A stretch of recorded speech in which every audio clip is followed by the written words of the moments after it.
Oi, gente, eu sou o João Marcos, sou BTC 020, um dos organizadores do Data.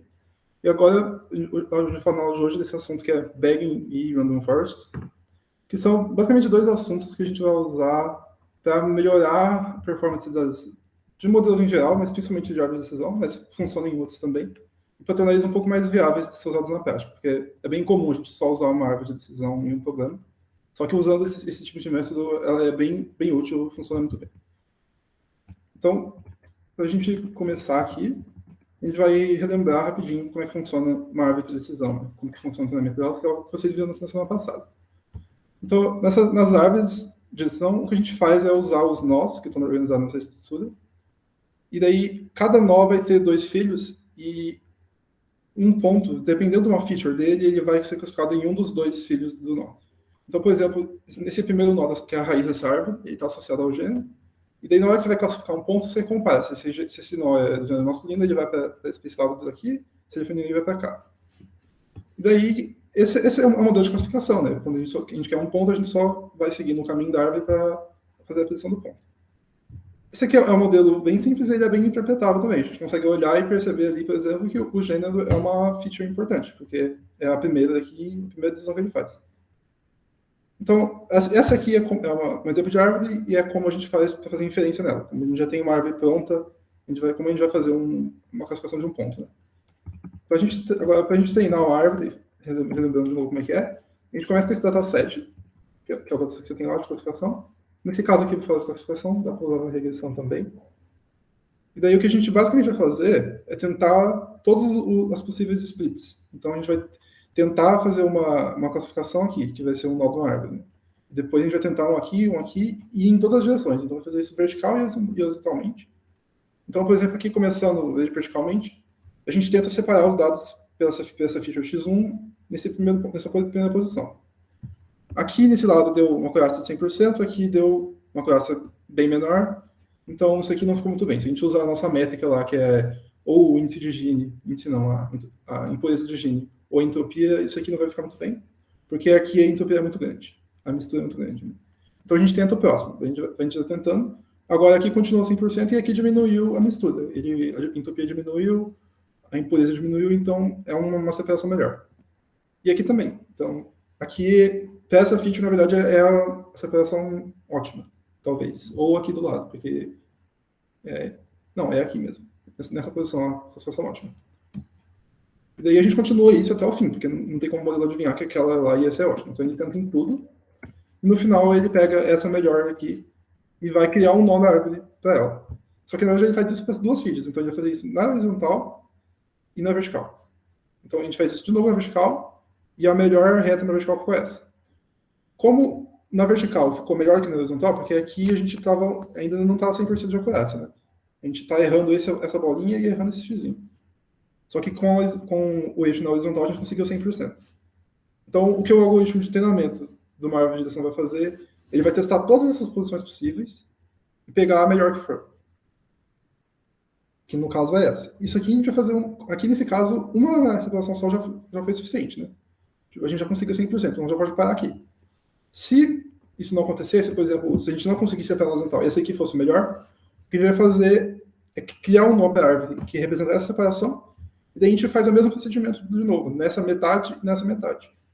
A gente repete isso até que chegue em 100% de acurácia, ou até que a gente chegue no limite de profundidade, que é a gente que escolhe esse limite. Né? Então, essa aqui vai ser a nossa superfície de classificação. Tudo que estiver embaixo dessa reta vai ser classificado como da classe vermelho ou rosa, e tudo que estiver em cima vai ser classificado como da classe azul. Então, isso aqui é basicamente uma árvore de decisão de um nó. E aí ele verifica se essa feature x1 for menor que 2, que é a posição, classifica como rosa. Se não, classifica como azul. Então, isso aqui é mais ou menos como é que funciona a inferência e o treino de uma árvore de decisão. Né? Então, para a gente visualizar essa superfície de decisão, por exemplo, igual a gente viu aqui, são dois setores, né? Como toda comparação que a árvore faz é sempre maior ou menor, tipo, ela sempre compara, se essa feature é maior que 3, então ela é menor ou igual a 2.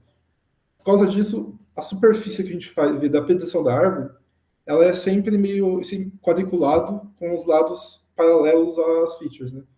Então você nunca vai ter uma reta diagonal aqui fazendo uma classificação. Inclusive, nesse caso aqui, era até melhor se tivesse uma reta diagonal, porque uma reta que passasse aqui no meio ia ser bem melhor para esse problema. Mas como isso aqui é uma árvore de decisão, ela não tem essa capacidade de fazer uma reta diagonal, então ela faz isso aqui, o que parece bom o suficiente, né? Ele classifica bem, faz poucos erros. Então, isso aqui é um geral de árvore de decisão, né? E aí agora, o principal assunto que a gente vai falar hoje é a questão de capacidade de modelos. Então, por exemplo, a capacidade de uma árvore é o quão complexas a árvore consegue fazer as predições dela. Então, uma árvore com uma capacidade muito pequena, ela não consegue fazer predições muito complexas, e uma árvore com uma capacidade muito grande faz predições muito complexas. Então, a medida de complexidade de uma árvore normalmente é o número de nós dela, né? Então, dá para pensar que uma árvore com um nó só, que é essa daqui, ela é mais simples do que essa. Porque para fazer isso aqui, a gente precisa de mais de um nó. Provavelmente a gente vai precisar de uns 3 ou 4 nós para fazer isso. Então, um exemplo aqui, uma árvore com um único nó. Então, eu estou com esse dataset, que são dois clusters de pontos, né? E eles têm uma mistura aqui no meio, então não é perfeitamente separado. Não tem como conseguir 100% disso aqui no teste, porque tem uma mistura. Mas tem conseguir uma correção alta, né? Uma árvore de um nó só não consegue muito bem esse problema, porque ela só consegue fazer essas separações paralelas aos eixos, né? Então, o melhor que ela consegue fazer é essa classificação aqui, que dá para ver que não é uma coisa muito boa. Então, esse aqui é um exemplo de uma árvore com uma capacidade muito baixa. Se a gente vê uma árvore, no sentido contrário, uma capacidade muito alta, esse aqui, agora eu diminui um pouco o meu dataset para a gente conseguir visualizar, né, como que a superfície está funcionando. Então, isso aqui é uma árvore com uma capacidade teoricamente infinita, porque a gente vai dividindo os nós até chegar em 100%. Então, isso aqui é uma árvore que tem uma capacidade extremamente alta. Então, a gente tem esse dataset, que é a mesma mistura, só que ela tem ruído, né? E daí, quando a capacidade é muito alta, a árvore aprendeu o ruído. Então, por exemplo, aqui tem um ponto azul no meio de onde não devia ter. Tipo, esse ponto azul está aqui por aleatoriedade. A árvore aprendeu isso e criou uma faixa azul aqui só para classificar esse ponto. E aqui também, a árvore criou uma faixa inteira só para classificar esse ponto aqui. E aqui também, a árvore criou uma faixa para classificar só esse ponto amarelo. Então, isso aqui é uma árvore com uma capacidade grande demais, porque ela está overfitando. Tipo, se você pegar isso aqui e tentar fazer uma predição, daí você aparecer um ponto aqui no teste, a árvore vai classificar como amarelo, porque está na fita. Só que devia ser azul. Tipo, ele não devia ser amarelo ali. A árvore está adaptada demais a esse dataset e ela não aprendeu o padrão geral. Então, isso aqui é uma instância do problema que a gente chama de dilema e viés variância. Que se a gente usar uma altura da árvore, um número de nós muito pequeno, a capacidade não é suficiente. A gente consegue uma performance boa, que é aquele caso, esse caso aqui. Um nó só não é suficiente para a gente conseguir classificar esse dataset muito bem. Só que muitos nós também é um problema. A gente chega nesse overfitting aqui. Então a gente também não faz uma altura muito grande. Então a gente tem que achar aquele ponto certo no meio, que normalmente não é tão fácil. Então, isso aqui chama de dilema e viés variância e ele tem esse nome por um motivo, porque ele vem da estatística. Mas, na verdade, antes de falar dessa parte, alguém tem alguma dúvida dessa revisão e da capacidade?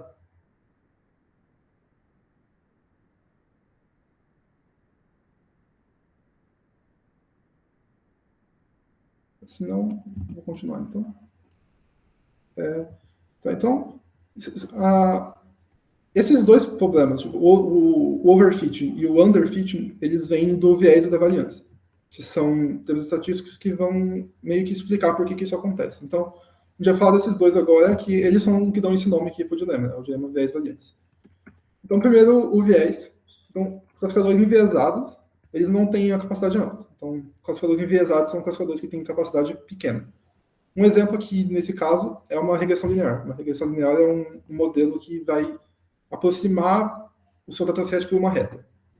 Então, aqui o que a gente tem é um dataset que é uma parábola com ruído. Então, não é uma parábola perfeita, ela é um pouquinho ruidosa. Né? E daí, se a gente tentar usar uma regressão linear para aprender esse dataset, ela não consegue. Tipo, ela vai aprender essa reta aqui, porque ela não consegue fazer a curva.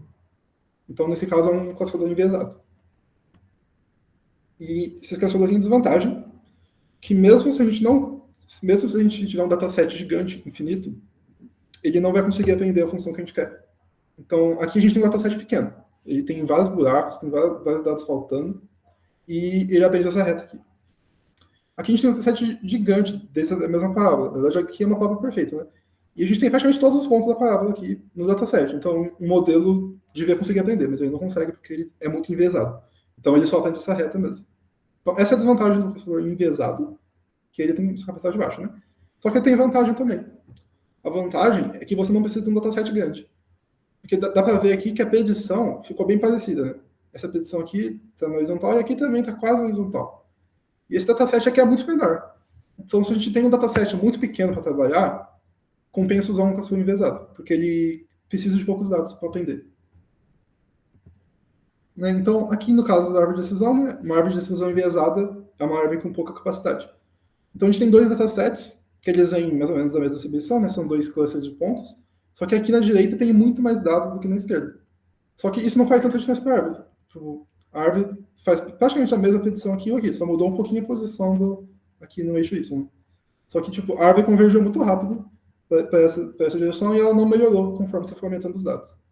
Então, esse é o problema, que ele não melhora quando você vai aumentando o tamanho do dataset, só que ele também não precisa de muitos dados para convergir. Se a gente só tiver um dataset pequeno, não compensa usar um modelo muito poderoso. É melhor usar um modelo enviesado que vai aprender com aquele dataset. Então, isso aqui chama underfitting, que é o contrário de overfitting, que é quando uma rede não consegue aprender essas funções complexas. Uma rede não, um modelo. Tá. Então, agora, isso aqui é o viés. No outro lado tem a variância. Então, um classificador de variância alta consegue aprender funções muito complexas. Então, ele pode chegar até em erro zero no treino. Então, ele vai literalmente decorar todos os pontos do treino e acertar sempre do treino, né? Então, nesse caso aqui, aquele mesmo dataset da parábola com ruído, se a gente usar um classificador com alta variância, nesse caso aqui é uma árvore de decisão sem limite de profundidade. Então, ela faz quantos nós ela quiser. Ela conseguiu zero nesse problema. Tipo, erro zero. Ela está acertando 100% do tempo. Só que, como que ela está fazendo isso? Ela decorou o ruído, né? Então, ela não aprendeu a parábola. Ela aprendeu esse formato tudo quebrado do ruído que vem do dataset. E não é isso que a gente quer. A gente quer que ela aprenda a parábola, que é o padrão que tem ali. O ruído é só aleatoriedade. A gente não quer que isso fique incorporado no modelo. Até porque o ruído é diferente. Cada vez que a gente faz a gente pega um ponto novo ali. Então não faz sentido, tipo, se a gente quiser usar esse modelo agora para testar em um dataset novo, que também seja uma parábola, não tem como, porque ele incorporou esse padrão aqui que não generaliza. Então, a vantagem disso aqui, igual antes do modelo com alta capacidade, é que você consegue encontrar uma solução muito boa, com uma acurácia muito alta. Por exemplo, aqui chegou uma acurácia de 100%. Desde que você tenha dados suficientes, né? E se você não tiver dados suficientes, você vai overfitar, que é o que aconteceu com aquela parábola, onde ele vai incorporar o padrão aleatório do dataset. Esse padrão não representa a distribuição verdadeira dos dados, ele só representa aquele dataset específico e a rede com alta variância vai decorar aquele problema. Então você consegue uma acurácia que tem muito alta, só que no teste, quando você vai usar esse modelo na prática, ou então validar ele, ou então usar no conjunto de validação ou teste, a acurácia fica muito pior. Então, por que isso aqui chama variância? Né? Ele chama variância porque você pode pensar no seu dataset como uma amostra da distribuição verdadeira dos dados. Então, você tem lá a distribuição da parábola mais ruído, que é de onde o seu dado vem. Então, o seu dataset é um sinal de uma parábola e tem um ruído aleatório em cima. Para a gente treinar com isso, como é que a gente faz? A gente faz um sample. Então, a gente vai fazer um conjunto de pontos que segue essa amostra, que no caso é aquilo lá que a gente viu. E a variância, o modelo de alta variância, ele varia muito dependendo do sample que você fizer, da mesma distribuição. Então, se a gente pegar aquela mesma parábola, mais ruído, só que fizer o dataset com outra random seed, que vai pegar outros pontos, a predição do modelo vai mudar muito, porque ele vai mudar completamente o formato lá, né? Isso não acontecia no enviesado, porque o enviesado é só uma reta, praticamente. Então, a predição do modelo varia muito dependendo do dataset. E isso é justamente o overfitting, porque tipo, você não quer que o modelo dependa do seu dataset específico, você quer que ele dependa só do padrão. Então, no caso da árvore de decisão, a variância alta vem de quando você tem uma profundidade muito alta, né? Um número muito grande de nós, que faz ele ficar tudo quebrado e decorar os padrões aleatórios do dataset. Né? Então, por exemplo, aqui, a gente tem... Esse aqui é um conjunto de datasets, eles não são todos iguais, na verdade, Eles não são todos iguais. Esses datasets são diferentes. Só que eles vêm da mesma distribuição. Então, os dois são clusters de pontos nos dois cantos do espaço. A única coisa que eu mudei para gerar esses datasets foi a random seed. E o que acontece? Quando você tem uma árvore de variância alta, que é uma árvore muito profunda, a petição muda muito para a mesma distribuição, dependendo de qual dataset eu uso. Então, por exemplo, nessa região de cima aqui do canto, às vezes ela prediz que vai ser da classe azul, e às vezes ela prediz que vai ser da classe vermelha. E, tipo, é tudo ou nada, né? Ela não vai falando, aqui eu não sei. Ela prediz um dos dois com certeza. E isso em todo lugar, né? Tipo, ela faz esse monte de fita aqui para classificar esses pontos que estão do meio do nada, aqui também. Então, esse é o problema da variância. O formato da sua petição varia muito dependendo do dataset que você está usando, sendo que não deveria, porque aqui dá para ver, a gente olhando, a gente sabe. Esses datasets são todos bem parecidos. Então, a gente queria que o modelo fosse parecido também, tendo em cada um deles. Então, esse aqui é o dilema viés-variância, porque se a gente diminui muito o viés do modelo, a variância aumenta. E se a gente diminui muito a variância, o viés aumenta. Então, tem esse problema que é difícil controlar. Na árvore, por exemplo, a gente costuma controlar ele pela profundidade. Né? Então, se a gente botar isso aqui num gráfico, que é a acurácia de treino e teste da árvore, dependendo da altura máxima, da profundidade dos números de nós. Né? A gente vê que o treino vai aumentando monotonicamente até chegar em 100%, porque se você vai aumentando a profundidade da árvore, ela vai decorando mais e mais o seu dataset. Só que o teste chega em um ponto, ele satura, que é quando. Ele satura em um ponto e depois diminui, né? Nessa região aqui, a gente está com uma árvore com alta variância, porque ela está indo muito bem no dataset de treino, só que ela não está generalizando. Nessa região, a gente está com uma árvore de alto viés, porque ela não está conseguindo aprender uma função boa o suficiente. Tipo, ela está indo mal no treino e no teste. E aqui dessa região onde está, nesse pico, é onde está mais ou menos equilibrado. Né? Só que daí, qual que é o problema? A altura da árvore é uma medida discreta. Então, a gente não pode botar 8,5. Tem que ser 8 ou 9. Então, a gente tem que escolher um número. E se a gente achar, mesmo se a gente achar um número bom aqui, talvez não seja o que a gente quer. A gente precisa de uma classe maior. Daí, como é que a gente vai fomentar? Não tem como. Não é muito fácil fazer isso com uma árvore. Então, alguém tem alguma dúvida dessa parte aqui do viés e da variância?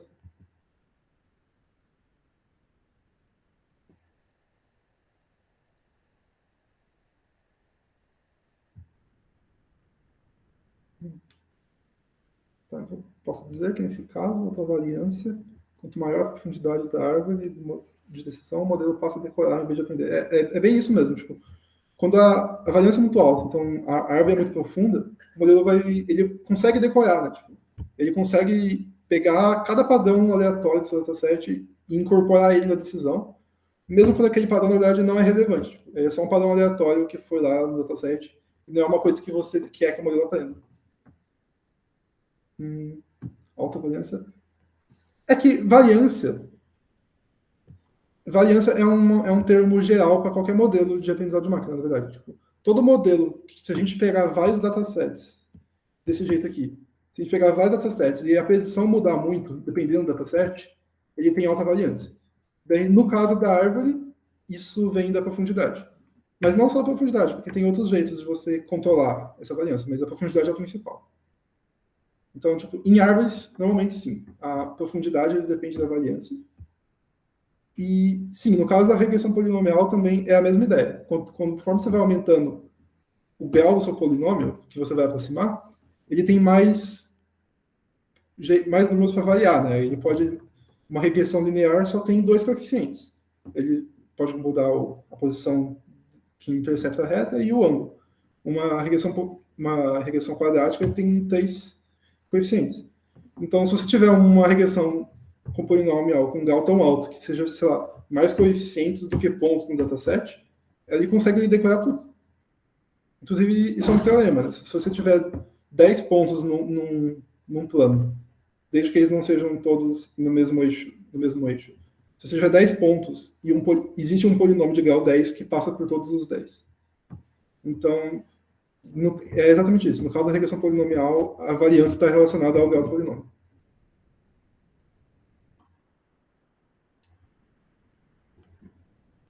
Tá. Mais alguma coisa?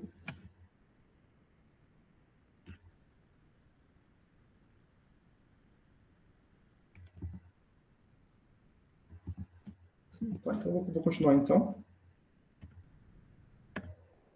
Aqui. Então, como é que a gente vai fazer para resolver esse dilema? Quer dizer, resolver não, o dilema é para continuar, mas para melhorar um pouco a nossa situação. Né? Não tem como a gente achar uma altura perfeita da árvore, que vai equilibrar o viés e a variância do melhor jeito possível. Porque, primeiro que a profundidade é um número discreto, ele muda muito rápido, então uma árvore de decisão com uma profundidade de 5 pode ter uma capacidade muito maior que uma árvore de profundidade 4, porque ele vai aumentando exponencialmente o número de nós. Né? Então, isso é outro problema. E outro problema também é que a gente chega num ponto lá que não tem como melhorar. Né? A gente viu nesse gráfico aqui, não tem como, se a gente achou esse ponto perfeito aqui, não tem como melhorar essa classe de teste. Porque se a gente aumentar a profundidade, a gente piora. Se a gente diminuir, a gente piora. Então, meio que daí que vem esse dilema. Para a gente resolver esse problema, quer dizer, tentar combater, a gente não vai ficar tentando achar a melhor árvore. Tipo, achar a árvore perfeita que vai balancear viés e variância. A gente vai tentar fazer duas coisas. Tem dois métodos que a gente vai tentar usar. Ou a gente aceita o viés mesmo, usa uma árvore enviesada, só que daí a gente usa várias árvores enviesadas. A gente vai pegar um monte de árvore tudo enviesado e juntar todas num classificador que tem um viés menor. Então, nesse caso, a gente vai tentar diminuir o viés da árvore sem aumentar tanto a variância. E do outro lado, a gente pode pegar uma árvore que tem uma variância muito alta. Então, uma árvore que está overfitando, ela consegue decorar o dataset. Só que a gente vai pegar várias árvores dessa e tentar fazer alguma coisa para diminuir a variância e não aumentar o viés. Então, são esses dois principais métodos que a gente vai tentar usar para tornar a árvore de decisão viável no mundo real. E não é só para árvore. Esses dois métodos valem para praticamente qualquer modelo que você pensar.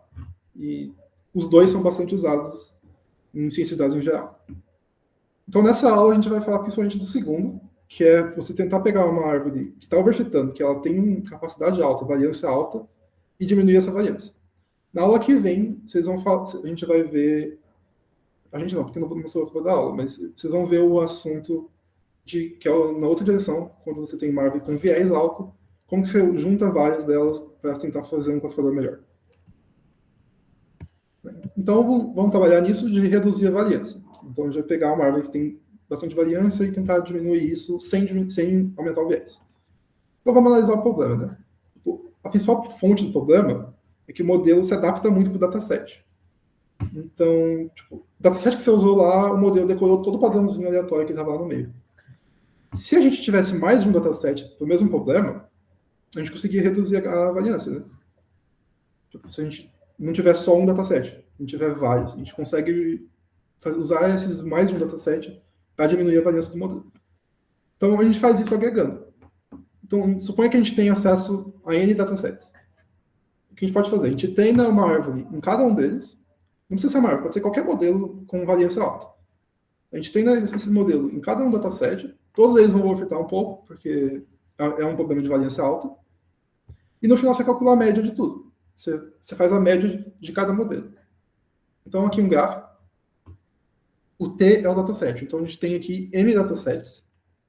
Todos eles a gente assume que vem da mesma distribuição. Então, todos eles são aquelas duas nuvens de pontos nos dois cantos, que eles têm que tem que ser amostras da mesma distribuição.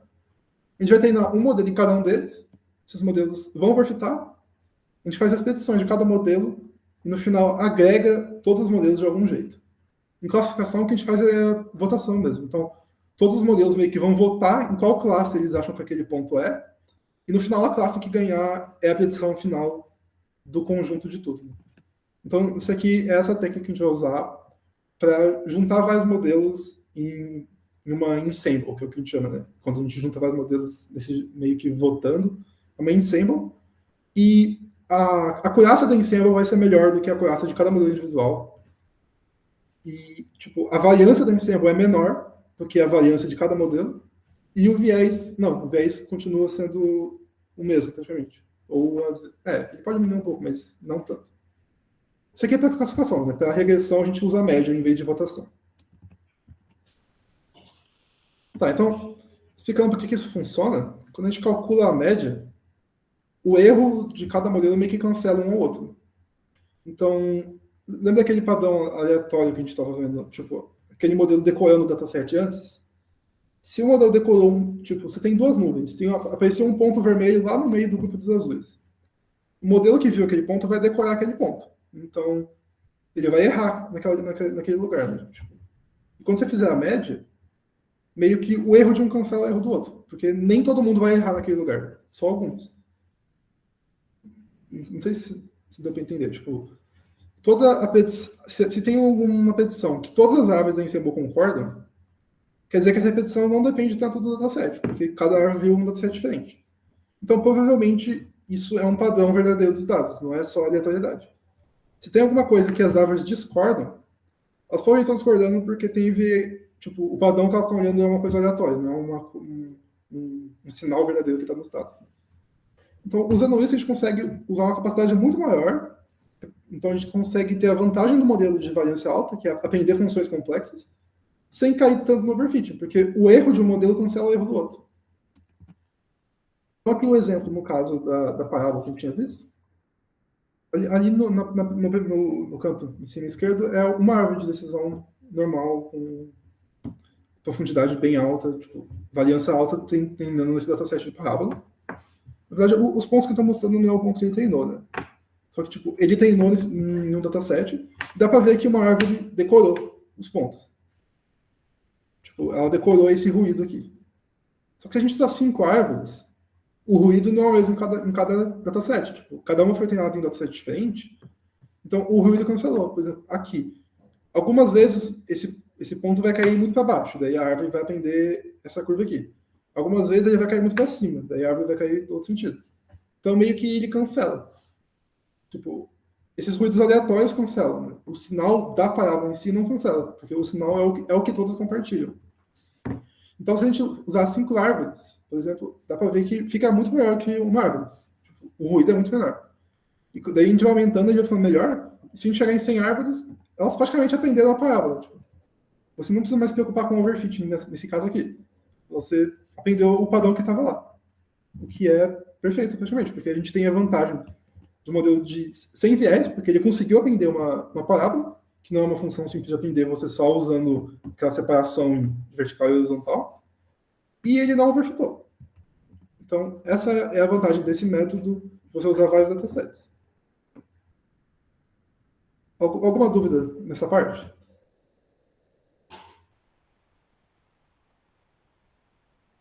Vamos ver. Decorar não é necessariamente estar passando em todos os pontos. Não é necessariamente estar passando em todos os pontos. Passar em todos os pontos significa... É o pior caso de decorar. Porque ela está conseguindo 100% no treino, incorporando esse padrão aleatório. Tipo, é o que a gente tinha visto lá na outra árvore aqui. Aqui ela está passando por tudo. Então, é o pior caso possível de overfitting. Ela está passando por tudo. Existem posições intermediárias. Então, pode ser que ela não decore tudo, mas ela decore alguns padrões. Então, ela não vai passar por 100 pontos. Só que, mesmo assim, ela não vai aprender a parábola. Ela vai incorporar alguns padrões aleatórios.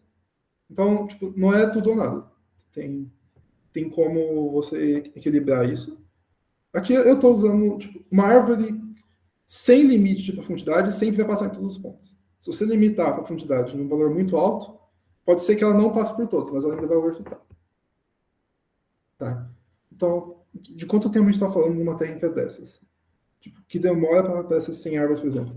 Então, aí é que está a beleza disso. É muito rápido treinar árvore. A árvore é extremamente eficiente. Então, não é tão lento assim. É bem rápido até. E não só é rápido, como ela converge rápido. Você não precisa de usar 10 mil árvores no seu ensemble. Tipo, dá para ver que a diferença aqui do 100, sei lá, o de 25, não é tão grande. A única coisa que mudou é um pouquinho aqui embaixo, só que elas são bem parecidas. Então, esse modelo converge rápido e cada árvore individual é muito rápido de treinar. Essa é a vantagem da árvore, na verdade. A árvore ela não é boa porque ela é super potente, sei lá, ela é muito eficiente.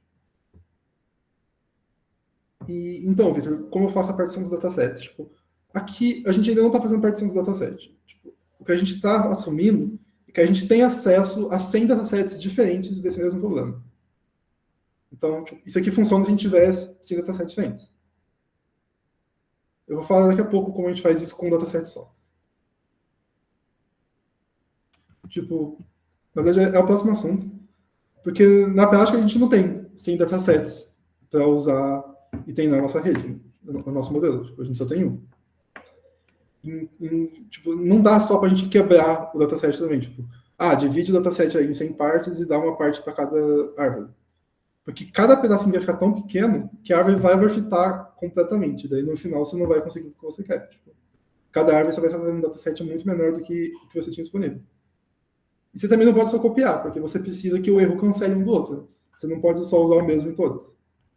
Então a gente tem meio que esse problema aqui.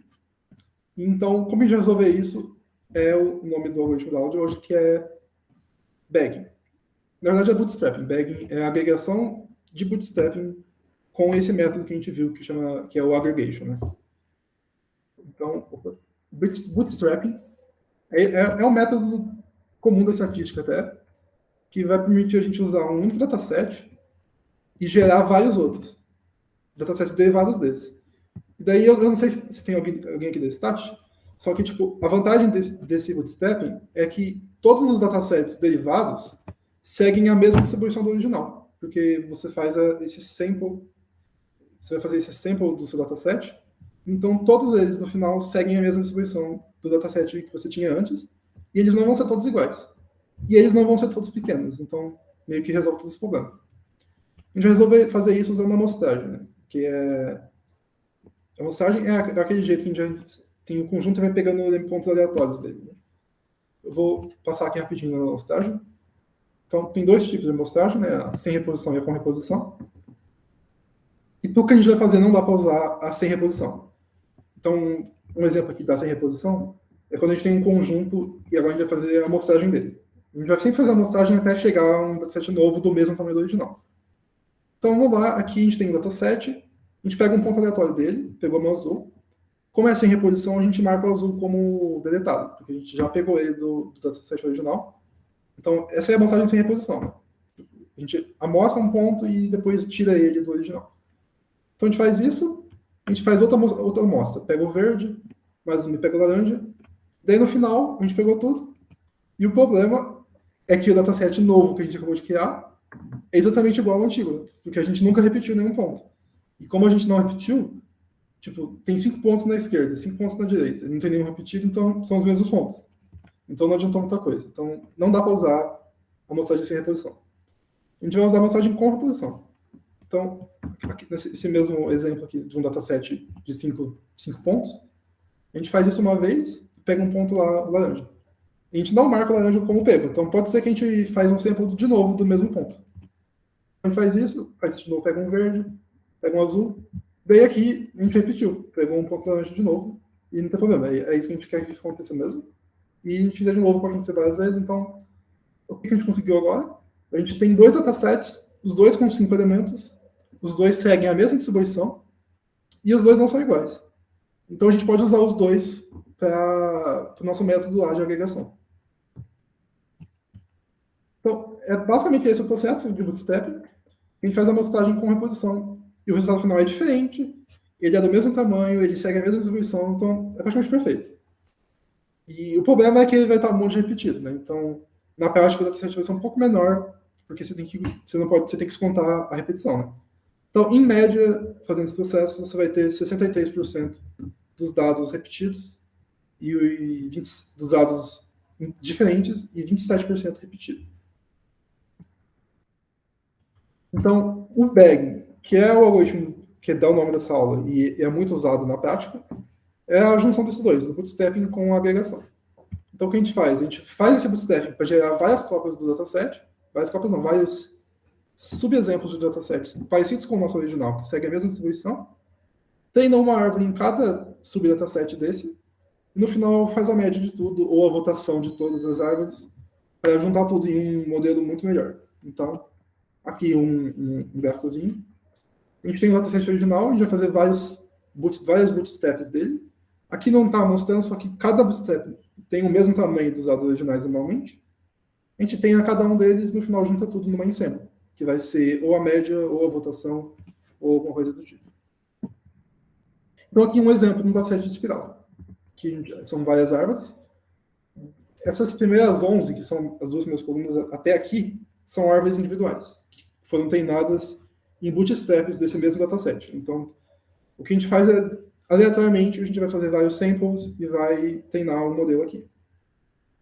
Então, por exemplo, você pode ver que aqui tem esse ponto amarelo, né? Olha, aqui o ponto amarelo, a rede não classificou ele certo. Provavelmente porque ele não estava nesse bootstrap. Aqui ela classificou ele certo, ele está na área vermelha. Então, provavelmente, ele apareceu naquele bootstrap.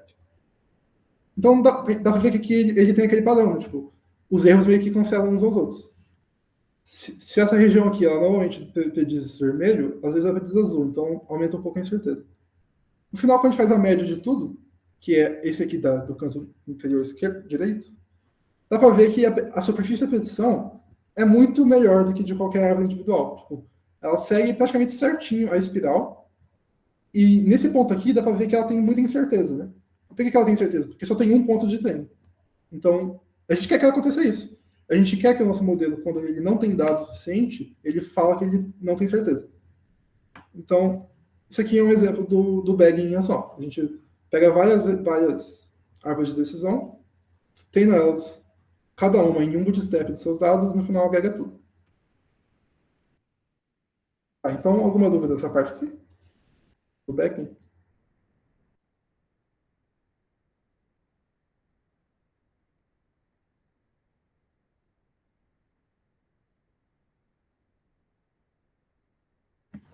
É tipo, por que isso não poderia ocasionar um overfit? Tipo, se eu fizesse um treino com outro, não um treino, um teste com outro dataset, depois do treino que eu fiz.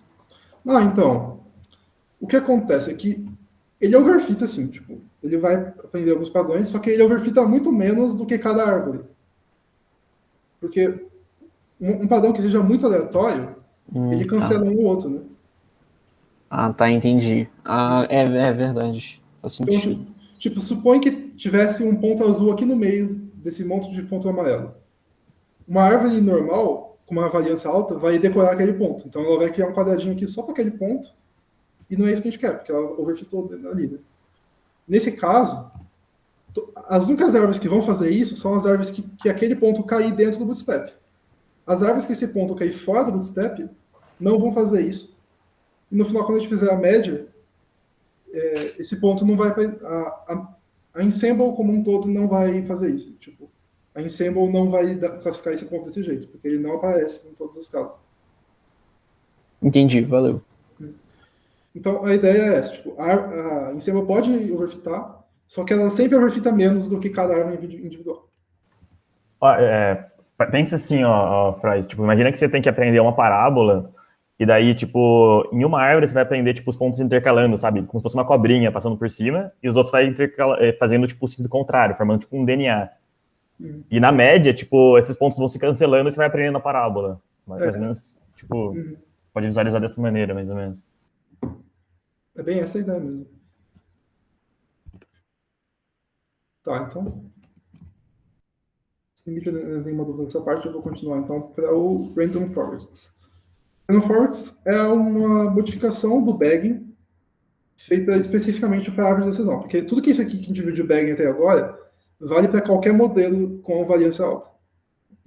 Então, tipo, é uma coisa extremamente geral, extremamente poderosa, que se você tem um modelo que está overfitando, você pode usar bagging.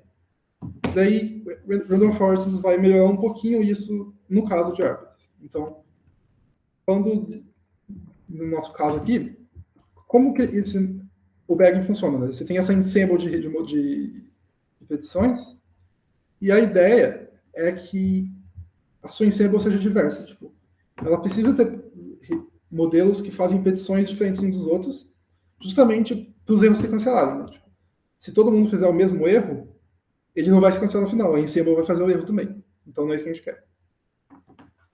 Então, quando a gente usa esse método de ensemble, a gente quer o máximo de diversidade possível entre os modelos que estão lá dentro. A gente não quer que seja tudo igual.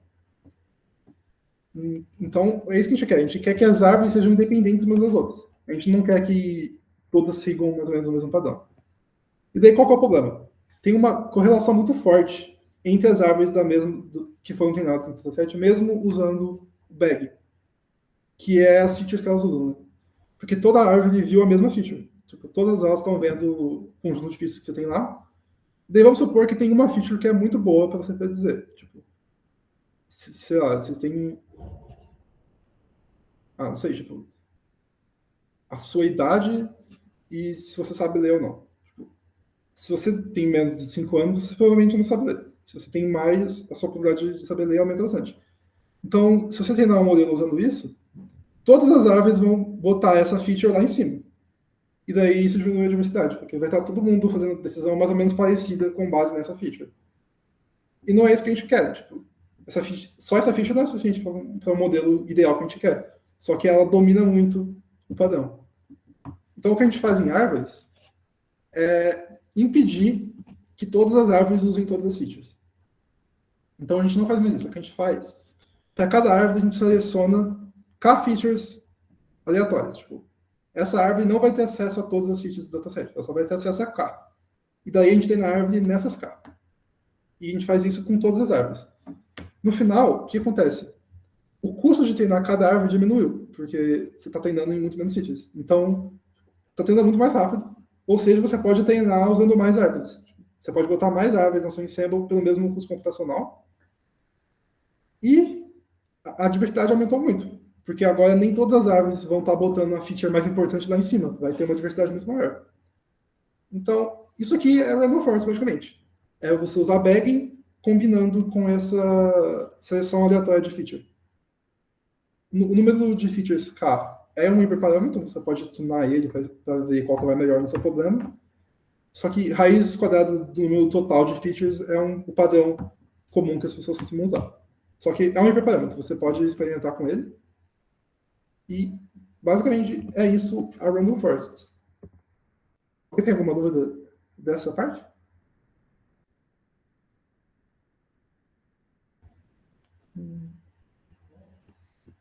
Como assim, paralisando o código?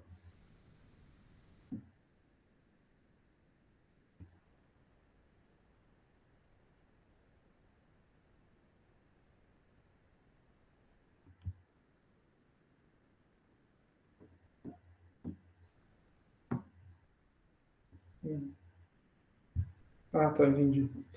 Tipo, dá para você treinar um bagging em paralelo, na verdade, né? Tipo, todas as árvores você pode botar lá no seu processador de 16 cores e treinar 16 de cada vez, em vez de um de cada vez. Então, isso aqui é outra vantagem desse modelo, que é muito paralisável. E isso também é um pouco isso, né? Porque você está treinando mais árvores pequenas ao invés de você treinar muitas árvores grandes. Então, de certa forma, sim, você está dividindo o trabalho entre as árvores. E você pode fazer em paralelo. Sim. Só que a questão é que, tipo, não é feito para isso, né? Tipo, não é para melhorar desempenho. Tipo, o próprio algoritmo, tipo, tem um sentido que não é para paralisar, né? Tipo, não é visando desempenho, é visando toda essa parte que o João Marcos explicou, de você fazer cada árvore overfitada e você juntar, e na média você tem uma árvore com uma variância menor. É bem isso mesmo. Tipo, a vantagem do Random Forests comparado com a sua bag é basicamente isso. Tipo, você pode treinar mais árvores pelo mesmo custo e a diversidade aumenta, porque você está variando mais. Como a diversidade aumenta, é mais fácil um erro cancelar o outro. É mais difícil todas as árvores errarem. Então, mais ou menos isso. Agora, para a gente medir o erro de um modelo desse, de um modelo de bag, a gente pode fazer o que a gente está acostumado, que é usar treino, validação e teste. E, tipo, funciona, normalmente. Só que esse tipo de modelo aqui tem uma vantagem, que a gente não precisa da validação. Então, a gente não precisa diminuir o dataset, tipo, separar um pedaço só para validação. Por quê? Porque cada árvore não viu o dataset inteiro. Né? Tipo, cada árvore só viu mais ou menos 67%, e o resto ela não viu, tipo, durante o treino. Então, você não precisa de um bag, de uma validação separada, porque você já tem um conjunto de dados que cada árvore não viu. O problema é que esse negócio varia dentro da ensemble, né? Então, tipo, para cada ponto, algumas árvores viram ele, algumas não, e depende do ponto qual árvore que foi. Então, a gente pode usar o erro Walsh of Bag, que é o erro de cada árvore só nos pontos que ela não viu. E aí você faz a média disso. Isso é uma medida tão boa quanto o conjunto de validação para o seu erro. Para o erro da sua ensemble como um todo, no geral. Então, o que a gente faz é basicamente isso. Tipo, a gente pega o dataset que cada árvore não viu, calcula a acurácia de cada árvore nesses pontos só que ela não viu, e no final calcula a média de todas as árvores. Na verdade, a média de todos os pontos. Então, por exemplo, aqui nesse caso, que a gente fez um bagging assim, a gente vai treinar uma árvore início da direita. Então, a árvore viu os pontos laranja, azul e verde. Na validação, a gente vai calcular o erro dela no ponto amarelo e vermelho só. Os outros não, porque no azul, laranja e verde, a árvore worfitou. No vermelho e amarelo, não, porque a árvore não viu esses pontos. Então, aqui um exemplo que eu peguei da internet também. Se a gente tem o dataset original lá, a gente faz 3 bootstraps dele e treina 3 árvores, no primeiro aqui, ele só viu o A e o C, então ele pode usar o B e o D para validar. Então a gente vai calcular a validação aqui. Essa segunda árvore deu a sorte de pegar o dataset inteiro para treinar. Então ela overfitou, a gente não pode usar ela para validar porque ela viu o dataset inteiro. E aqui, a mesma coisa, ela viu só o A e o D, então a gente pode usar o B e o C para validar ela. No final, a gente faz a média disso para os 4 pontos. Para o paciente A, o B, o C e o D.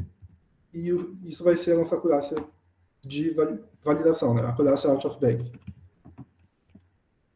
Então, por que isso funciona?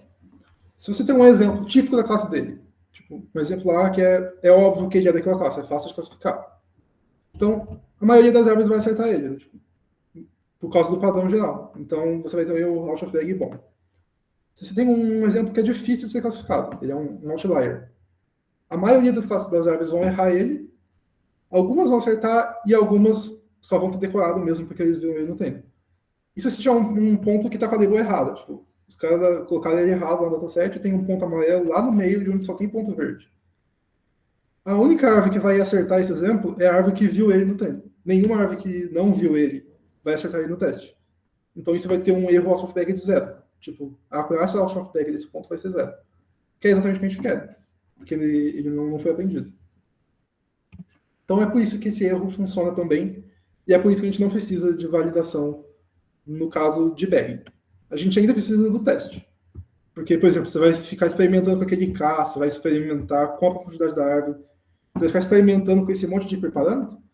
No final, você pode overfitar, sim, para o seu conjunto de dados. Então, você precisa de um teste separado. Mas a validação não precisa mais. Você vai usar o out-of-bag para achar o melhor hiperparâmetro. Daí você usa no teste para ver quão bem o modelo final ficou. Alguma dúvida dessa parte aqui, do erro out-of-bag?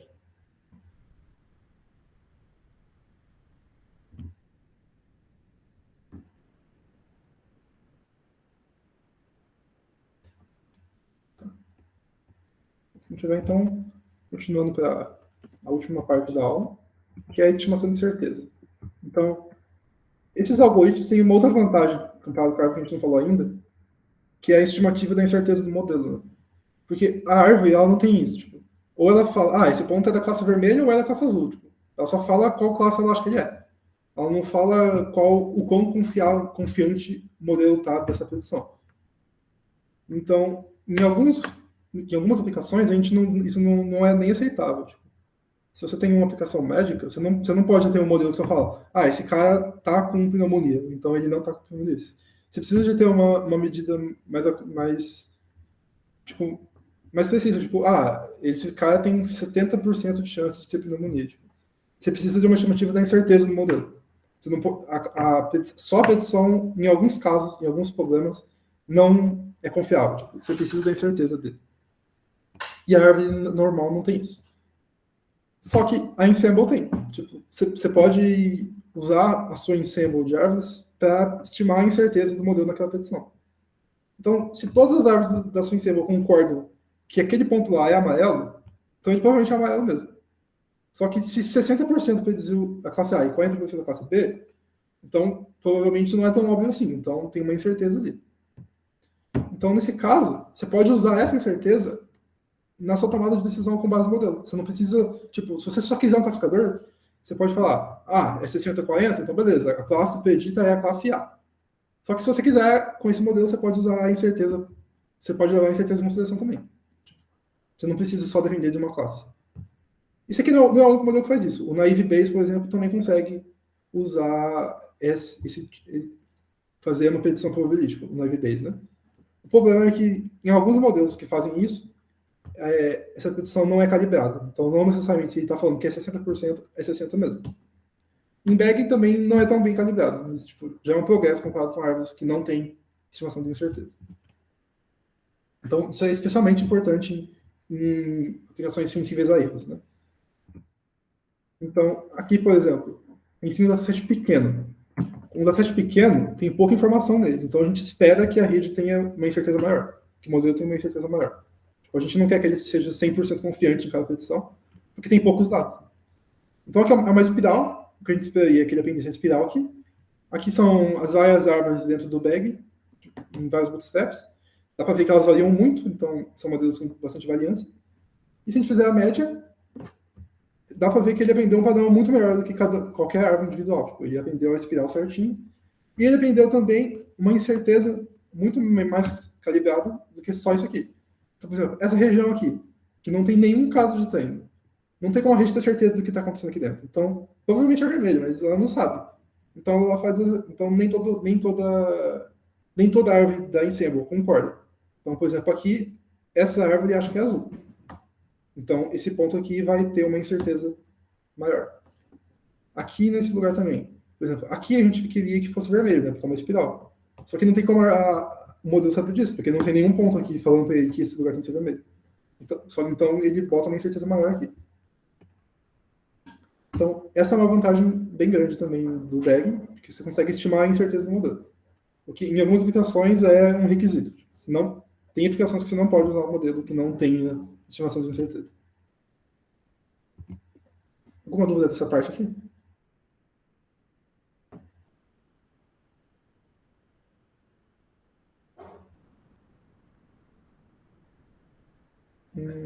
Tipo, a incerteza é o quão confiante o modelo está da predição dele, né? Então, tipo, alguns pontos são fáceis de classificar. Alguns pontos você sabe que são daquela classe. E alguns pontos nem tanto. Então, tipo, o quão incerto o modelo está na predição é importante. Não sei se você tem alguma dúvida mais específica. Opa, deixa eu abrir o microfone aqui. Não, porque você falou que na última final que aprendeu, você disse que a incerteza estaria sendo maior, é isso? Que eu entendi mesmo? Como assim? Naquela região que está predizendo ali como possível vermelho. Aqui, né? Na inferior esquerda. Aqui. Isso. Tipo, aqui, tipo, o azul total, ele tá 100% certo que é a classe azul. Aqui é 100% que é a classe vermelha. Certo. Quando tá mais claro, quer dizer que ele acha que é vermelho, mas tem uma chance de ser azul, entendeu? Então, é isso que ele tá acontecendo aqui. Ele não consegue garantir para você que aqui é 100% vermelho. Tipo, tem uma chance de ser azul às vezes. E por que ele acha isso? Porque não tem dados aqui. Então, não tem como a rede adivinhar que é vermelho. Então, mas nesse caso a incerteza é grande ou é pequena?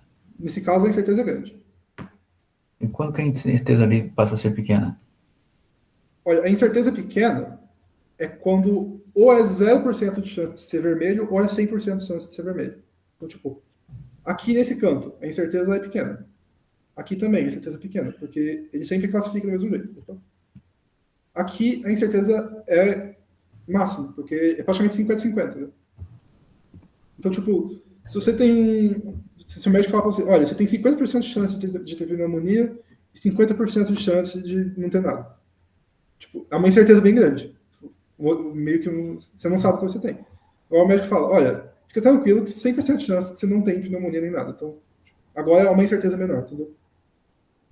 A incerteza é o quanto o modelo não sabe. Ok. Beleza, entendi. E a vantagem desse modelo é que ele sabe o que ele não sabe. Tipo, quando tem uma região aqui que não tem dado e o modelo não sabe o que está acontecendo, ele fala para você, olha, aqui não sei o que está acontecendo. Não é 100% de vermelho, é, sei lá, 60% só. Tipo, essa é a vantagem. O modelo sabe as coisas que ele não sabe. O que em algumas aplicações é extremamente importante também. Tá. Então, aqui tem mais alguma dúvida dessa parte?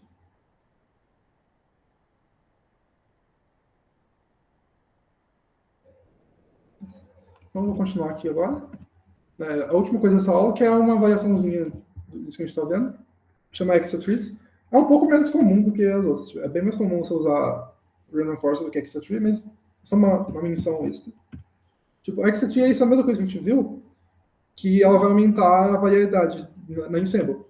E o que ela, quando a gente vai no começo, ela tem na uma árvore, a gente pega uma feature e testa cada split possível, que é caro. Tipo, é caro fazer isso. A Extra-Tree só pega uma posição aleatória para cortar. Então, tipo, ela vai fazendo um monte de árvore cortando em posição aleatória.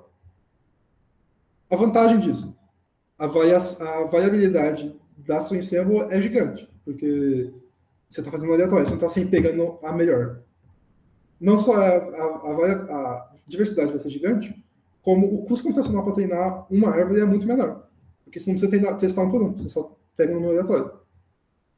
A desvantagem é que a performance de cada árvore vai piorar, porque você não está pegando mais o melhor, você está pegando um aleatório. Só que como você faz muitas delas em um bagging, isso acaba compensando às vezes. Isso aqui tem uma variedade tão grande que às vezes você nem precisa de bootstrap. Você pode usar o mesmo dataset, só usando Extra-Tree já dá uma diversidade suficiente para você atender um modelo diminuindo a variância. Então, tipo, isso aqui diminui a performance de cada árvore, mas aumenta a variabilidade. Então, você não precisa mais de bootstrap. Você pode usar o conjunto inteiro. E também dá para ir muito mais rápido.